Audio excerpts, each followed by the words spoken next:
sumber sukacita, ya Yesus tolonglah.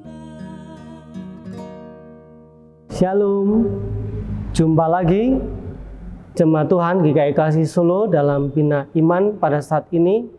Mari kita sebelum membaca dan merenungkan firman Tuhan, kita berdoa. Pada saat ini ya Bapa, dalam Bina Iman GKI Kasih Solo, kami datang kepadamu mengucap syukur atas kasih karunia-Mu, sehingga kami tetap diberi kesehatan, juga tetap diberi semangat dalam melaksanakan aktivitas kami.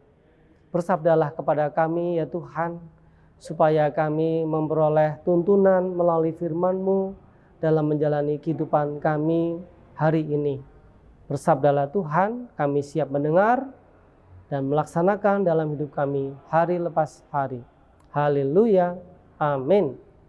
Saudaraku yang dikasihi Tuhan Yesus Kristus, kita akan merenungkan firman Tuhan pada saat ini dengan tema keluh kesah. Nah, Bapak Ibu Saudara dikasihi Tuhan Yesus Kristus, kita akan mendasari firman Tuhan dari kitab Ayub pasal 16. Kalau Bapak Ibu nanti ingin membaca sendiri bisa secara utuh dibaca dari ayat 1 sampai dengan 21. Namun pada saat ini saya hanya akan memfokuskan pada ayat yang ke-20 sampai 21. Saya akan membacakan untuk kita, silakan Bapak Ibu Saudara menyimaknya.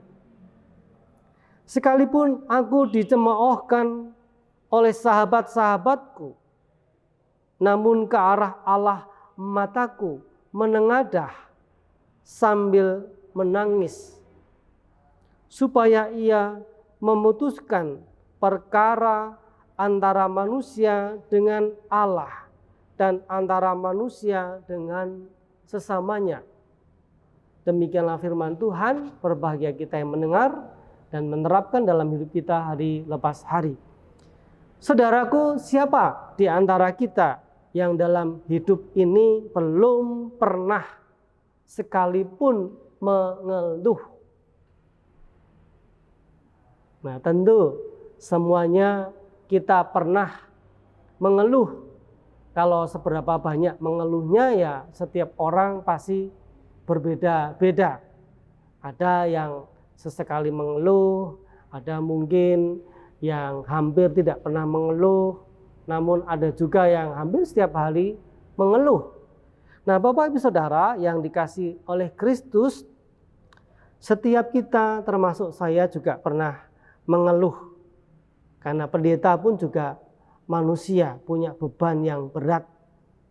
Namun kepada siapakah kita harus mengeluh? Nah, Bapak Ibu Saudara, jika kita mengeluhkan biasanya itu hal-hal yang dirasa berat, yang dirasa susah. Mungkin pada masa pandemi ini kita mengeluh, Tuhan, bagaimana ini? Kok jualan saya tidak laris, dagangan saya kok sepi. Tuhan, ini kok belum ada proyek, belum ada pekerjaan. Sementara dapur harus tetap terus mengepul. Atau mungkin yang sekolah mengeluh karena tugas-tugas di sekolah itu makin berat, makin susah. Sehingga tidak heran atau bahkan kita juga pernah mendengar beberapa waktu lalu di berita ada anak yang sekolah gantung diri, bunuh diri karena tidak kuat menjalani tugas sekolahnya secara daring, secara online yang tidak mudah, yang susah. Itulah keluh kesah yang bisa dialami oleh kita semua. Dan keluh kesah kita bisa karena pada orang lain yang bermasalah atau ada masalah dengan kita, atau bahkan juga keluh kesah kita kepada Tuhan. Kita protes karena kita merasa sudah melakukan tugas dengan baik, beribadah dengan rajin dan tekun, tetapi mengapa hidup saya kok masih seperti ini dan seperti ini?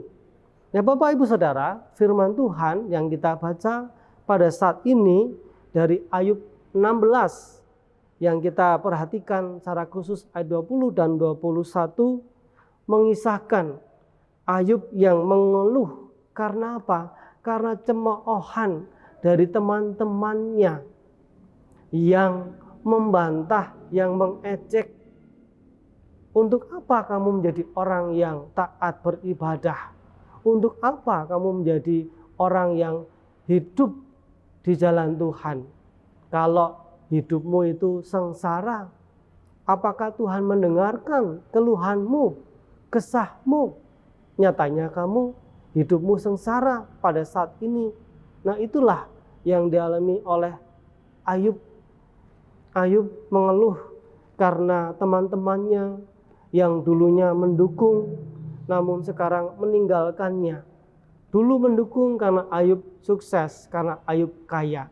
Tapi ketika Ayub jatuh miskin, ketika Ayub tidak punya apa-apa, tidak ada temannya yang mau menemani, menjadi teman setianya untuk curhat dan sebagainya. Namun justru menyalah-nyalahkan. Nah Bapak Ibu Saudara yang dikasihi oleh Tuhan Yesus Kristus, marilah dalam hidup ini kita belajar untuk tidak hanya mengeluh dan mengeluh. Sebab ketika kita mengeluh dan banyak mengeluh, hidup itu semakin terasa berat. Namun ketika masalah yang berat, yang tidak mudah dijalani sekalipun, ketika kita dengan berserah kepada Tuhan, kita menyerahkan segala pergumulan ini pada Tuhan, memohon pertolongannya. Sebagaimana Ayub, kalau kita juga perhatikan, baca dalam kitabnya, dalam pasal-pasal berikutnya, Ayub boleh mengalami pemulihan. Karena Ayub selalu bersandar kepada Tuhan, memohon pertolongan pada Tuhan. Marilah saudaraku, jemaat Tuhan GKI Kasih Solo, dengan rendah hati kita datang pada Tuhan memohon pertolongannya. Mari kita berdoa. Bapa, memang tidak mudah menjalani kehidupan di tengah masa pandemi ini Tuhan. Kami tidak tahu sampai kapan masa pandemi ini akan berlalu.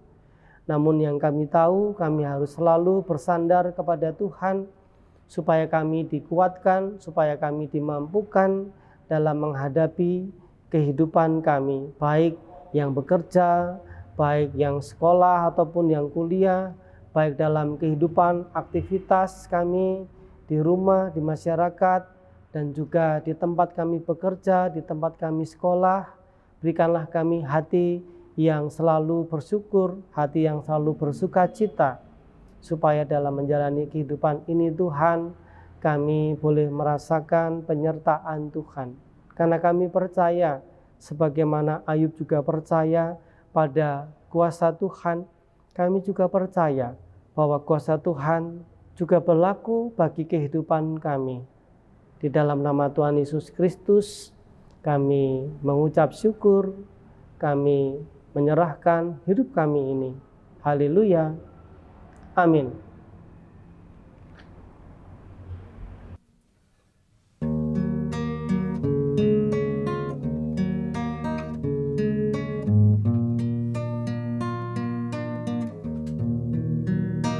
Waktu yang kau berikan terbuang olehku, tidak ku perhatikan nasihat sabdamu. Jiwaku menderita dan berkeluh kesah.